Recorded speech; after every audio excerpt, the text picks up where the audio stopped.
Good morning and good afternoon. Welcome to the Reawaken Your Health podcast. I'm very excited to have a new guest on, someone I just met, Dr. Dan Goodenowe, who is a PhD research scientist, a neuroscientist, a biochemist.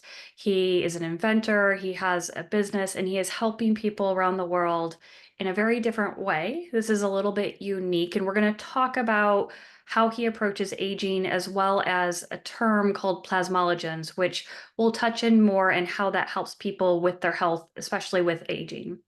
So thank you so much today, Dr. Goodenowe. And I want to say one more thing is a couple episodes ago, Dr. Deborah Muth was on our show, and she was talking about the plasmalogens. And this is where we are connecting with Dr. Goodenowe now to bring in this topic to help you all with your health. So thank you for joining us. I'm very happy to be here, Amy. So Yeah. thank you. Thank you.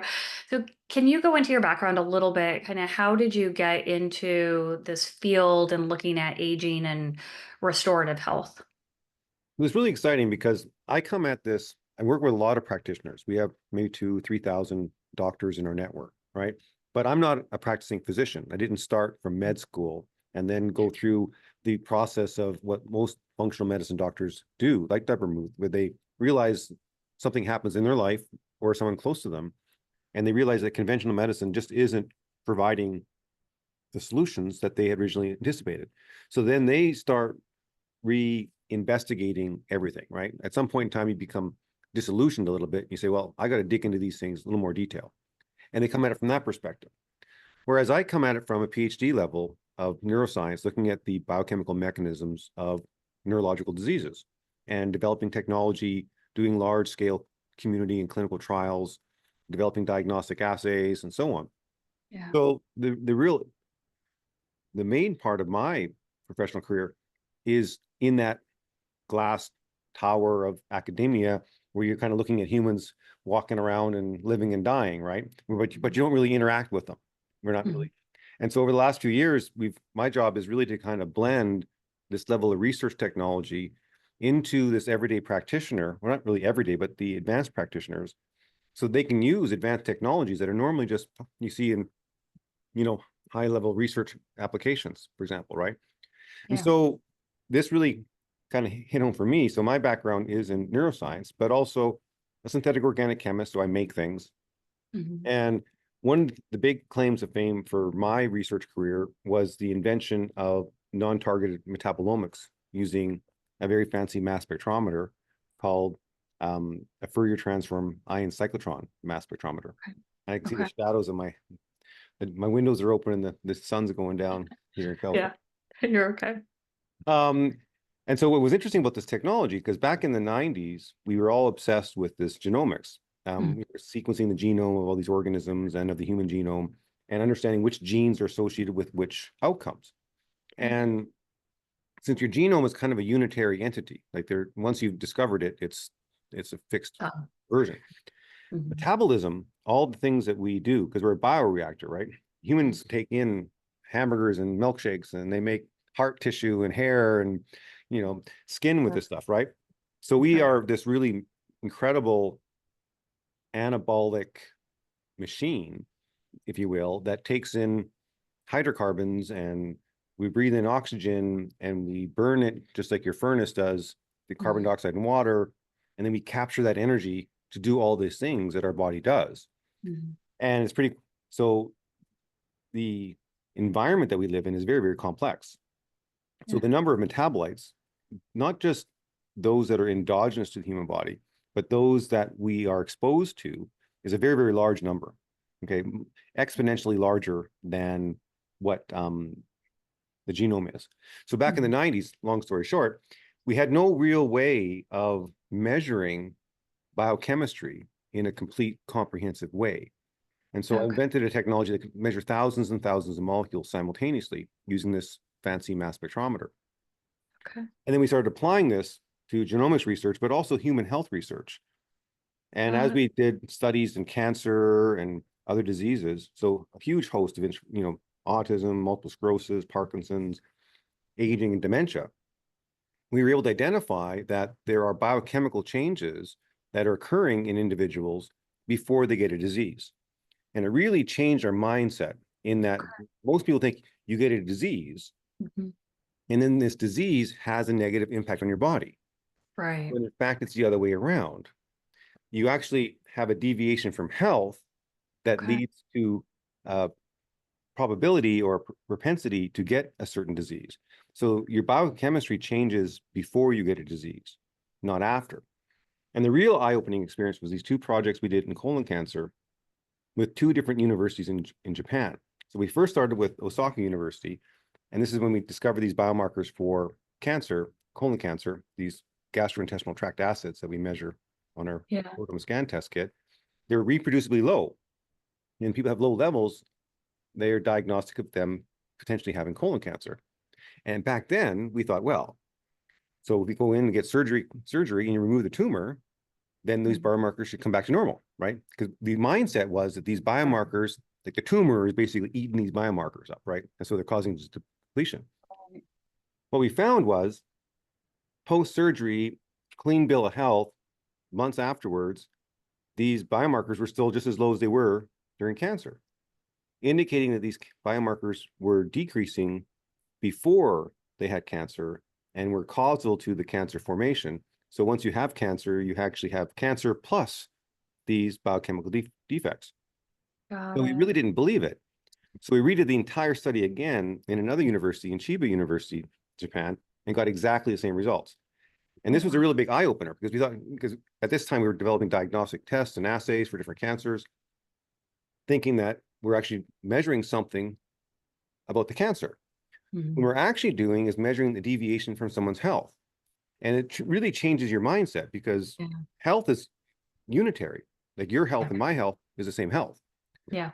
It's disease that differentiates us, right? What type of disease we get. And so when we do all these research studies of, these case control studies of Parkinson's versus control, multiple sclerosis versus control, we Mhm. always have a control arm. So in fact, our healthy control arm is the most studied variant of Right. human physiology. And so we can get to the point where we kind of ignore the disease process and we just ask the question, when do we deviate from health? What deviations from optimal or the original manufacturing specifications, if you will, of the human Right. body happen? And can we predict which disease outcome can happen? And it might not be an overt disease. It might just be reduced function, right? I can't run as Right. fast, or I can't, you know, spell as fast, whatever it is, right? Your ability to function in this world gets less. And that changed everything. So when we started doing these diseases in dementia, so looking at the time course of individuals with declining cognitive function, we discovered a different class of molecules using this technology called plasmalogens. And these are molecules that are lipids that are part of your membranes of your body. And they're very interesting. So they were discovered back in the 1920s. So it's not exactly, we didn't know about these plasmalogens before. But Okay. science is kind of a big world, so things kind of get lost in the shuffle. And so I was the first to discover that these low levels were not a consequence of dementia, but were causal. So at first, you Okay. develop this association. You say, oh, you know, these low levels are associated with reduced cognitive function. But Mhm. as you do further and further research studies, we can show that people that have low levels, even though they're cognitively normal, it predicts their probability of getting dementia in the future. So reduced cognitive function in the future. We Okay. do brain studies and all this stuff. And what was really interesting about the plasmalogen story was if you go back in the 70s when people were all these rare diseases in children, one of them is this rhizomelic chondrodysplasia punctata. Excuse me. Sorry about A that. mouthful. You're fine. Um, that if you're born with a plasmalogen deficiency, you don't survive, or you only survive for a few months or a few years. Okay. And your survival rate is dependent upon how much plasmalogens you have. And Mhm. in human population, large, like in adults like us, it's about a 30-year differential in your lifespan based upon your plasmalogen levels. So it's a pretty big deal. Like you're a 65-year-old with low plasmalogens has the same probability of making it to their 70th birthday as a 95-year-old with high plasmalogens has of making it to their 100th birthday. So this 5-year risk of mortality Hmm. is something we can actually measure quantitatively using Okay. good statistics. And Wow. this actually leads us to this whole concept of immortality, or our ability to now look at markers in advance. And so can we say, can I reduce our probability of some future outcome with advanced knowledge? And so plasmalogens are one of those key molecules. It's not the only molecule necessary, but it's a weird one because we're talking 20, 30% of your brain, like 50% of your heart, high levels in your lungs, your kidneys. And these molecules are not available via our food supply, except in human breast milk. And so, Oh, which is very interesting, right? So yeah. these are called plasmalogen precursors. So, excuse me, So I'll take a it's in, pause. so the precursors are in breast milk. Yes. They're not in our food supply. Can we use our food to create them or no? No, this is where it's really interesting. So, what makes them so unique is that in the last step of their manufacture, they create a special bond called a vinyl ether bond, and it gives it its antioxidant capabilities that allows it to neutralize peroxides in your blood. It also gives us its membrane fluidity um, capabilities. The downside of that is that it doesn't survive digestion of the gut. So when it gets absorbed into your stomach, the hydrochloric acid of your stomach destroys these molecules. Oh, So the actual final plasmalogen, because otherwise you could just eat animal products, right? And you're going to get lots of plasmalogens. And yeah. but that doesn't happen. So Okay. human breast milk has what's called plasmalogen precursors, and they're called alkylglycerols. So they're designed to be absorbed into the human body. They're really critical for the myelination of our axons. So early Huh. childhood development and later mental development in humans is all related to that white matter myelination of our axons. And so this is why breastfeeding has a high correlation with improved white matter in children. It's Okay. correlated with reduced levels of autism and a whole bunch of other things. Okay. So, so anyways, that's kind of where I know it's a long answer to your quick question. How do I get started in all this? So then Yeah. I started patenting these molecules and developing analytical technology, developing, clinical trial aspects. At some point, though, the implementation of this science became a problem because we have a lot of really good science out there that isn't used in the regular world. And so that's kind of where this missing piece of the puzzle was. So back in 2016, now I basically said, we've got to change this because did these large scale trials. I did 50,000 people in Ontario, did a large colonoscopy trial. We can really, no woman should ever die of ovarian cancer. We can detect that long in advance, these kind of things, right? Wow. But the implementation of it into regular routine medicine Yeah. takes a long time, and there's so many barriers to it. Yeah. So I said back in 2016, I started building Protom Sciences and now our research facilities, is that we need to start working directly with people on the ground. And Mhm. so what I do is I provide this kind of advanced technology to doctors. Wow. Okay. Sorry, Oh, you're fine. You're fine. Deborah So, Muth being one of them. So that's kind of where we go. and when the doctors are using this technology, are they using it in terms of looking at a person's blood, or are they looking at tissue that they biopsied? It's all blood work, All all blood. based upon your blood. Yeah. Okay. And then what we're really working on is the complementary technology to this advanced scan and blood scan work is magnetic resonant imaging, MRI. There is Okay. so much more advanced capabilities in the MRI field. And so what we've been focusing on restorative health, right? So Deborah Muth she has a history of multiple sclerosis, and this really helped her through that process. We Yeah. have stories like Lisa Grillo, who's been legally blind for 30 years. She got from optic neuritis in her 20s. She's in her mid 50s now. And we can restore her brain. She can now read 5 lines off the eye chart in her blind eye after 30 years of being blind. Okay. And you can actually track that. You can actually see her occipital lobes growing. You can see the connectivity. And it shows how adaptive the human physiology is. The brain can Yeah. really adapt to these things. I have people with Yeah. Parkinson's that don't need L-DOPA anymore, that can now walk without canes. We have ALS patients that are walking, and so on and so forth. So when we start restoring neurology, we can get really quite dramatic effects. And so now Yeah. the MRI is that structural and functional correlate. So I'm gonna So for these I'm gonna blow success, my nose for a second. wow, oh, of course, absolutely. I'll talk for a second while you do that. So these success stories that you're mentioning, Mm. are they all the plasmalogens that you're addressing and the level of plasmalogens that you're seeing in the blood, or is it other biomarkers that you're testing for and saying, okay, we need to restore this, restore this, restore this? It's a little bit of both. So the plasmalogens are a big component of it. But Okay. when we look at what happens is it doesn't throw away all of the good science that we know. Like there's a few core systems in the human body that really have to be working. One is your mitochondrial capacity. Okay, so people talk about mitochondria a lot. Mhm. Your peroxisomal system, people don't really realize as much is important. Methyltransferase, your cholesterol regulation and cholesterol transport. So there's a lot of falsehoods out there. So those are the core components that we really work on. And the Okay. plasmalogens make all those things work better. So yes, it's part of a comprehensive nutritional program. It's basically human biochemical engineering, right? Yeah. If we go back to this concept of the human body being a bioreactor, right? And you're Mhm. basically brewing wine, or and so you just want sweet tasting wine, right? And so what are the ingredients that the human body requires to do its Right. job? Okay. So rather than trying to play God, where we're smarter than the human body, I'm gonna block this enzyme, I'm gonna fix this neuron.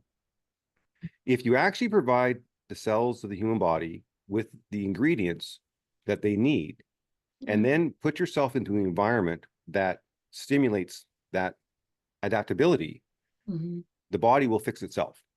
Like I Right. have children with rare, terminal diseases who are growing. They're bigger than their older brother now. And so like Thatcher with RCDP, and I have a little child in Europe that has a rare leukodystrophy. He had 50% loss of his white matter. He's now only 10% loss, so his brain is growing back, Wow. right? And so these are things that we can do. Yeah. And then the concept is a functional correlate of that stuff. So we can deal with obviously the most motivated people in our world are Mhm. someone who has a disease, right? Yeah. And by the time you have a disease, obviously you've had significant amount of functional consequences. But then Right. there's a whole big world like us, like I'm kind of that prototype guy. Like I'm at 55 now. I really started this program 3, 4 years ago. And my vision is back to when I was 17. I can't use my glasses for things. I was farsighted, or I was nearsighted when I was 17. So when I played hockey, I still had glasses to see the puck from a distance. So I can't fix that part, but I'm there. And my physical functionality is stronger and faster than I was in my 20s and 30s. And so when we track this brain restoration, we can Mhm. actually quantify the reversal of age. So my brain is now back into its late 30s, early 40s, which is where you kind of wanted to keep it. So this whole concept of aging is a different.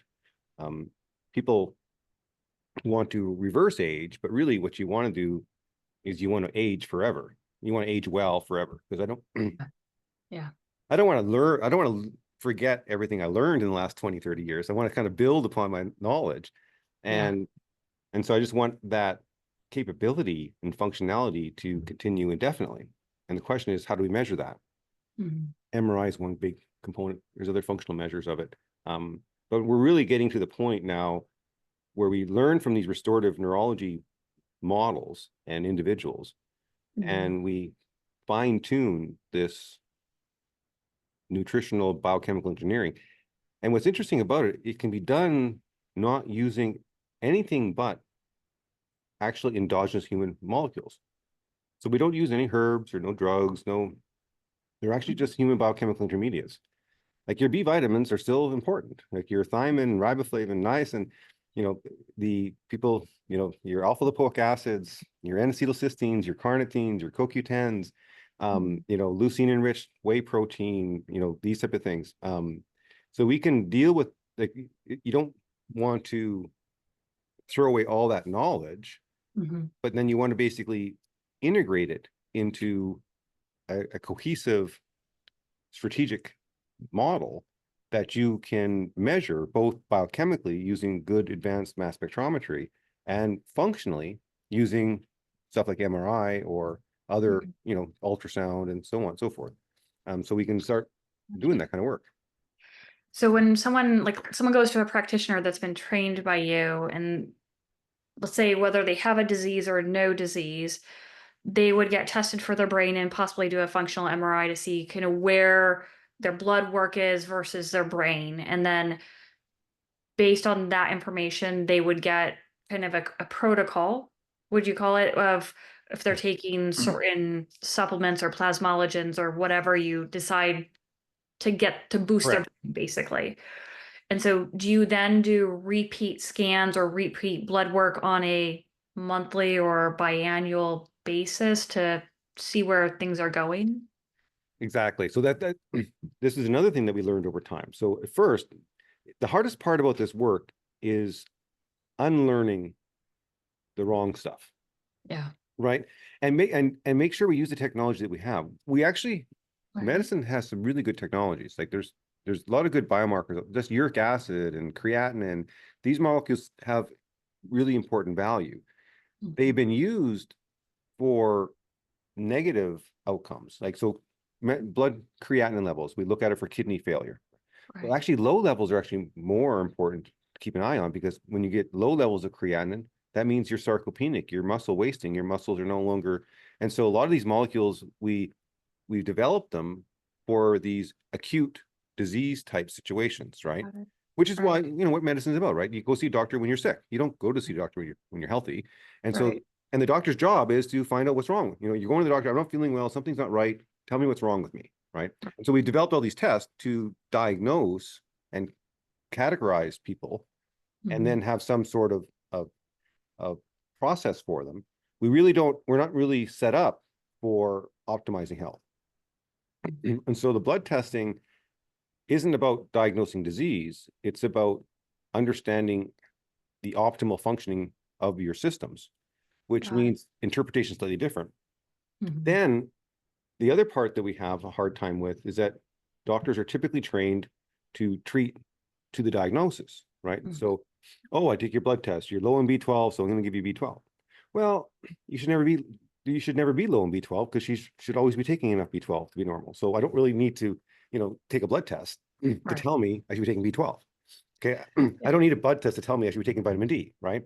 And so that you should be taking it anyways. Yeah. So what we've done is the blood testing now is really a monitoring process. It's about also kind of reduce some of the health anxiety that people have, right? So if we develop a restorative program, and it's Mhm. relatively, I wouldn't say exactly the same, but it's the core components are the same for everybody Okay. because your health is the same. Your Mhm. deviation is what makes you different. So Makes I can look at 1,000 proton scans and they'll be very, very different scans, Mhm. but the restoration to health is actually a common path for many, many people. And Okay. so the blood test is really about monitoring your restoration so that Okay. in the future, you can say, okay, there's no boogeyman under the bed. Like I'm basically, is there something way out in left field that I had no idea? And there's certain Mhm. biomarkers that people just don't measure, like plasmalogens are one, Yeah. your phosphatidylcholine levels, your sphingomyelins. Some of these things we just don't, they're not in the normal process. Right. And so once you've restored your system and you get yourself onto a protocol or a routine, like some, habitualization, then when you're retesting, you're really looking at, has there been anything that happened? Did I get COVID? Did I get some sort of sickness? And did it alter something that I need to address? But other Mhm. than that, you should be less anxious. Like you shouldn't be obsessed with your blood work. You basically should have a system that works.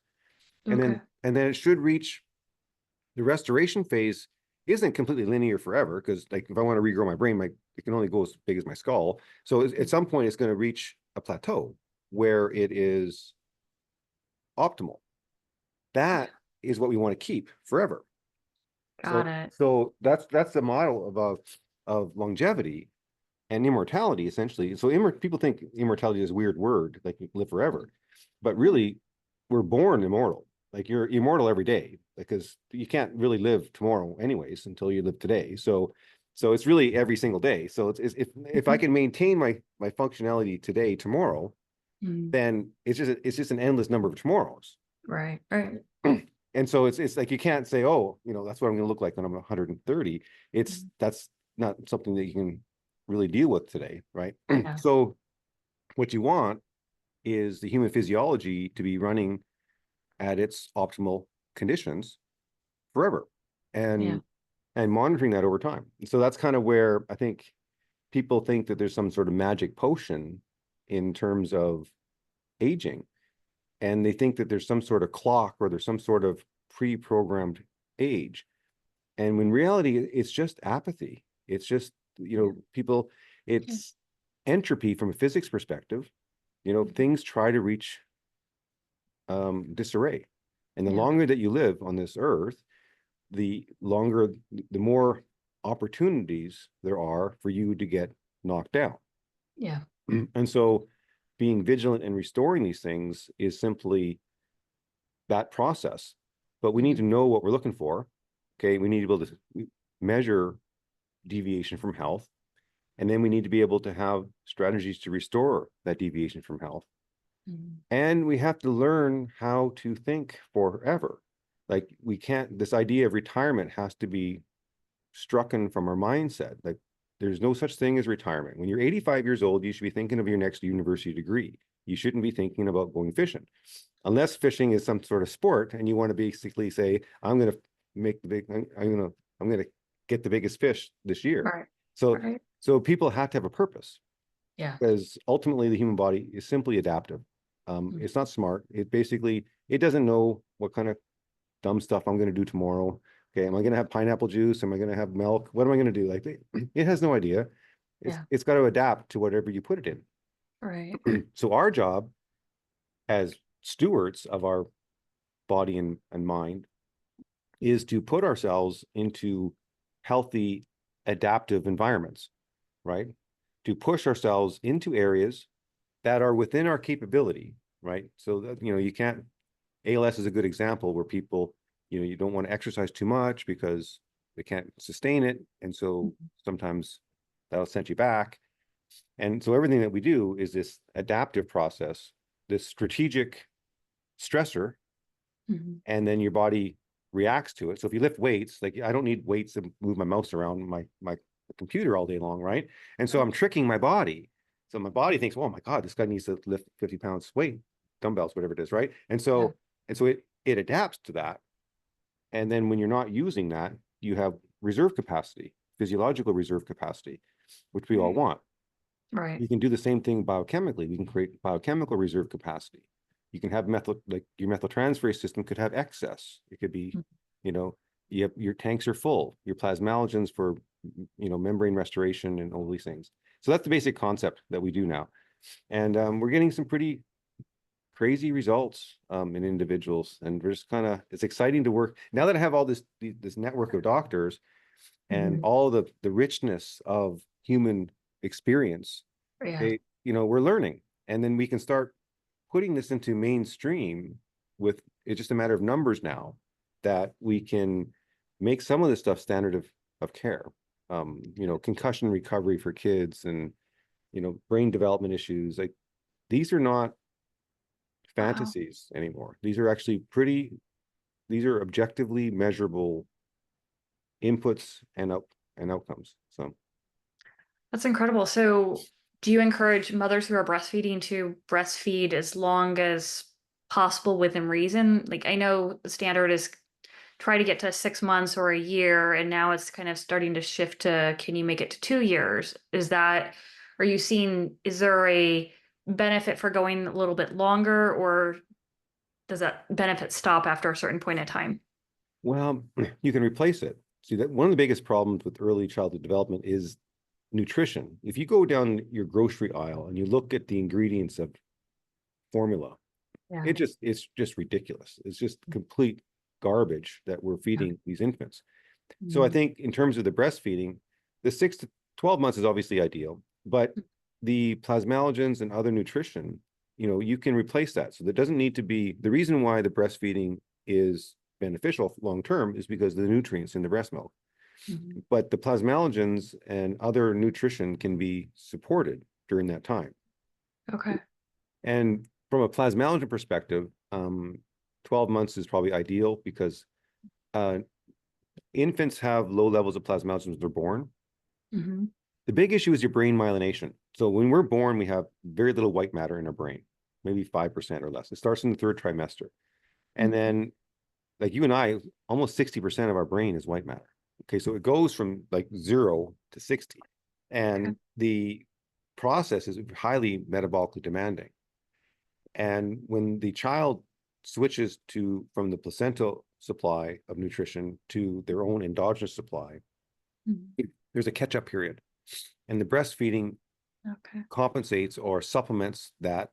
So Oh, breastfeeding is basically supplemental biochemistry I for get it. the child. And at some point, from a scientific perspective, it's about 12 months for a child to get completely independent biochemically on average. Okay. And of course, there's going to be differences in every individual. Right, right. And obviously, every mother's going to be this different. Like, so maternal nutrition is critical. So Mhm. we, we're a young, vibrant company. So we have people pregnant here. So they all go on plasmalogens. So we have a few plasmalogen babies. Okay. Um, in fact, I've actually even treated in utero genetic diseases. So women have a certain case study where at 28 weeks, they identified kidney hyperplasia on an Mhm. ultrasound. They did amnio, found a genetic mitochondrial deletion. We were Mhm. able to treat the baby and the mother during pregnancy and have the baby born completely normal and functioning normal. So we Oh, can do wow. these things. So that's the kind of the cool thing about biochemistry Yeah. is it is transferable, and we can do this kind of stuff. So yeah, so early childhood development, maternal health, um, health of the mother during breastfeeding, like because obviously breast milk contains a lot of fat, so there's an energetic demand of Mhm. the mother producing milk. Mhm. The other key issue about our world that we live in on the negative side is that breast milk is also a way for the mom to detoxify themselves. And so you Mhm. can have, if you, so part of some, prenatal training is Mhm. to, if you're going to do, never detox while you're pregnant or Okay. while you're breastfeeding, but detox beforehand. And so Mhm. there's ways that we can actually improve maternal health in advance so Oh, that you can reduce those risks later on. that's incredible. And then are there things that we can do in our daily life where we're not destroying the plasmalogens that we have? Yeah. So all these things that we talk about, right? Mhm. Eat well, exercise, resistance training. Okay, Okay. maintaining skeletal muscle mass is one of the most important things we can all do because Okay. your skeletal muscle mass is your main free fatty acid consumer of your biochemistry. And it's what keeps your balance. It's what keeps you from type 2 diabetes fundamentally long term. Okay. So intermittent fasting, Okay. letting your body go through cycles.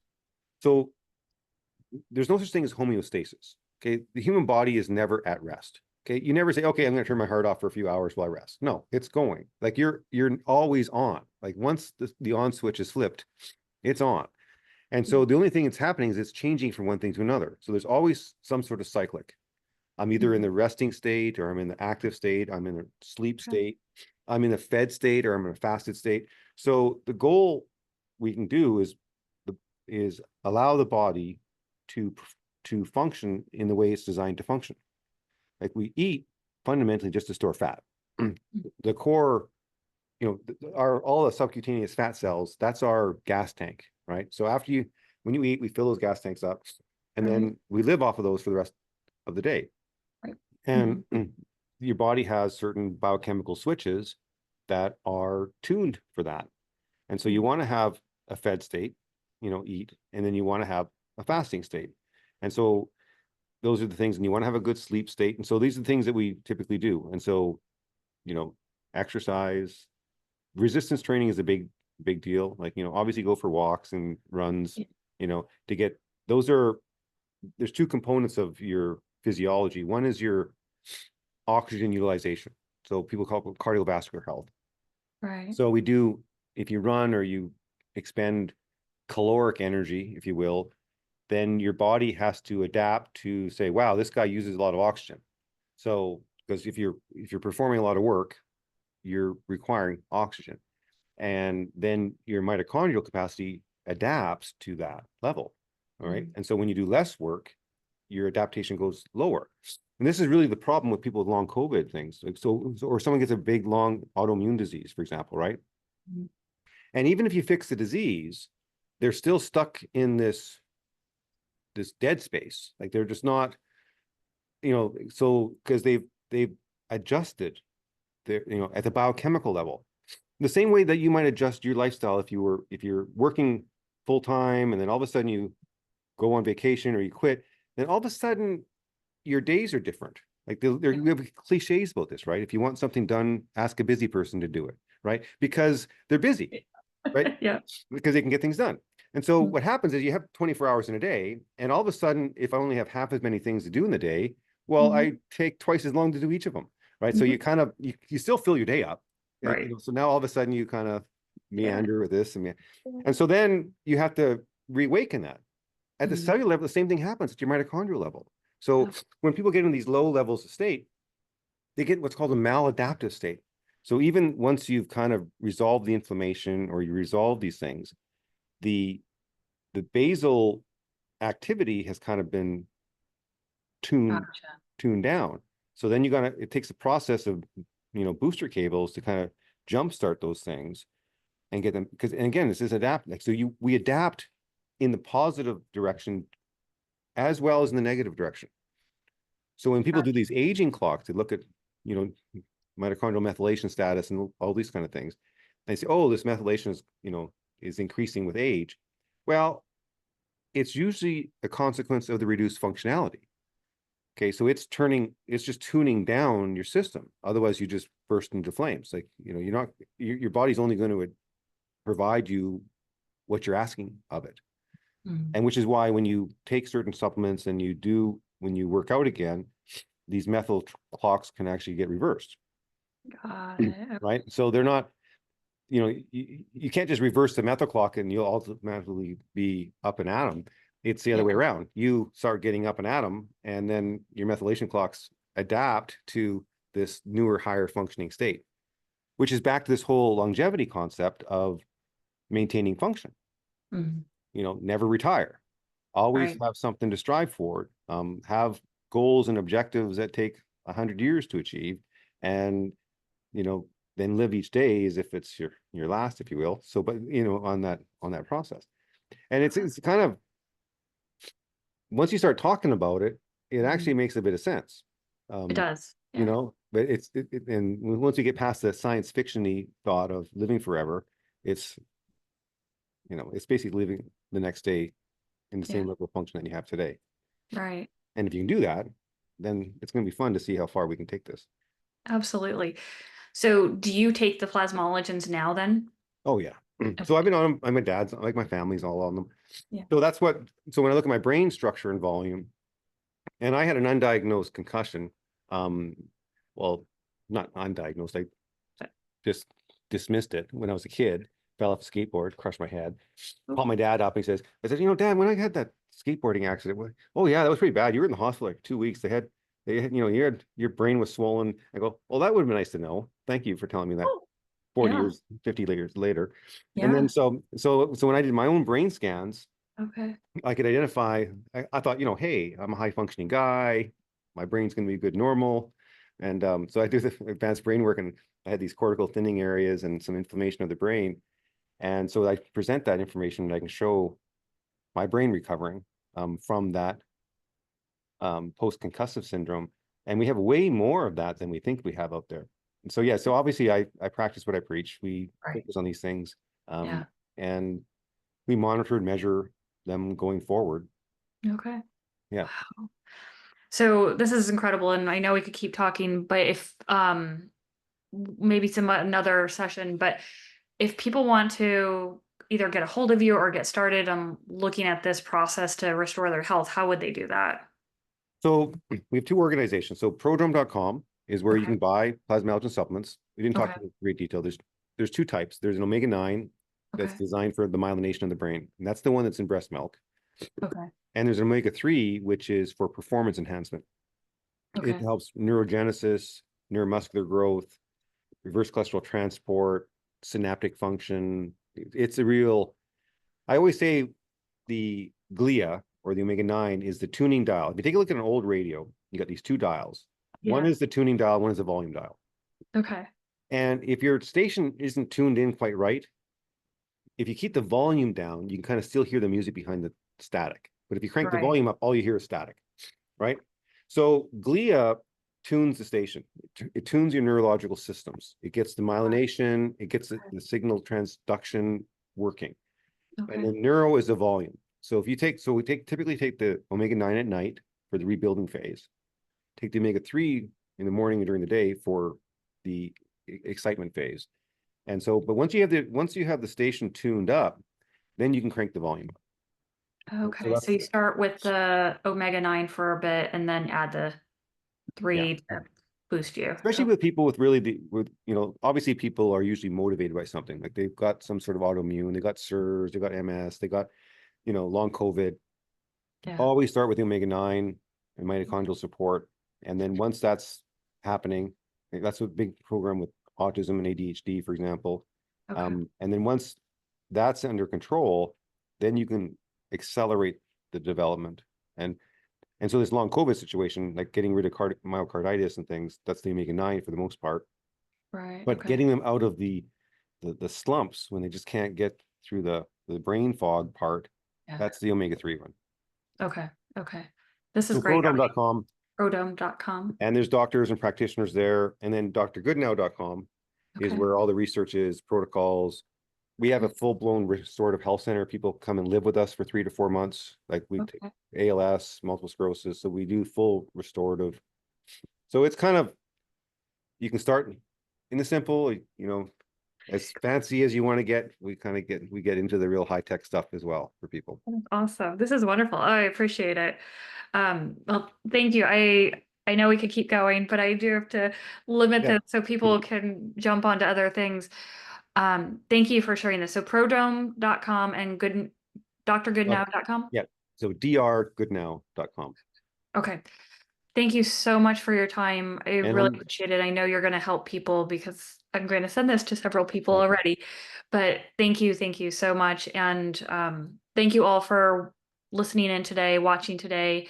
Really appreciate your time. Have a great rest of your week, and we will see you next week. thank Thanks. you, Amy. And I'm sorry for my sniffles, everybody. Thank you so much. Okay. Bye now. Cheers.